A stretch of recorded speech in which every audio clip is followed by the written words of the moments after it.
আসসালামু আলাইকুম। এখন আমি অবস্থান করছি স্মার্ট বাংলাদেশের মাঠ কৃষক জনাব মোহাম্মদ দেলোয়ার হোসেন সাহেবের ধানের জমিতে। তিনি যে ধান লাগাচ্ছেন সেই ধান হচ্ছে দিনের ধান 25। আজ সেই ধান কর্তন করা হচ্ছে।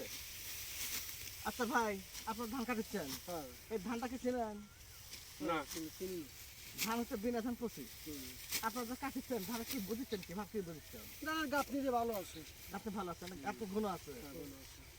তাতে 33,000 বিঘা ফলন কেমন হতে পারে বলে মনে হচ্ছে আপনার? এগুলো কত আসি ভালো যদি আলে জোগাড় করে 24 মণ 28 মণ। 24,000। হ্যাঁ 24,000 জানা হবে।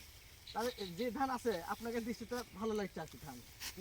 খুব সুন্দর সুন্দর ধান। হ্যাঁ খুব সুন্দর সাইজের দিক দিয়ে কোয়ালিটি হ্যাঁ খুব ভালো মানে বাইলে বড় বড় আছে গাছনি ভালো আছে বুঝছেন খুব সুন্দর ধান গাপনি শক্ত। গাছে শক্ত। হ্যাঁ ঝড় বৃষ্টি তো আল্লাহ পড়বে না ঝড়ের কোনো ভয় নেই। না না না না এবং শক্ত আছে পড়তেছে না এই ধান রাখি দিছি দেখছেন সাইজের দিক দিয়ে ভালো বলে মনে হ্যাঁ হচ্ছে ভালো আপনার ভালো কাছে। আচ্ছা আপনারা এই অন্য ধান যাকে দিলি পড়ে যায়, এটা পারেন না। এই না। ধানটা পড়ে না যাবে। সার্বিক দিক দিয়ে আপনাদের ধান কাটেন, ওটা তো আপনাকে মূল ব্যবসা। জি জি তাতে আপনাকে দৃষ্টিতে ভালো বলে মনে হচ্ছে আর কি। ভালো এবং উন্নত মানের ধান উন্নত মানে জি কোয়ালিটি। জি জি আপনাকে ধন্যবাদ ভাই, আপনাকে সতর্ক থাকেন। আমরা যে ভাই আবাদ করছেন দেলোয়ার ভাই তাই খুশি হোক, পরবর্তীতে তাই আবার যাতে আবাদ করতে পারে ভালোভাবে গেইনে হয় এই দোয়া করে আজকে মনে শেষ করছে। আপনাকেও ধন্যবাদ।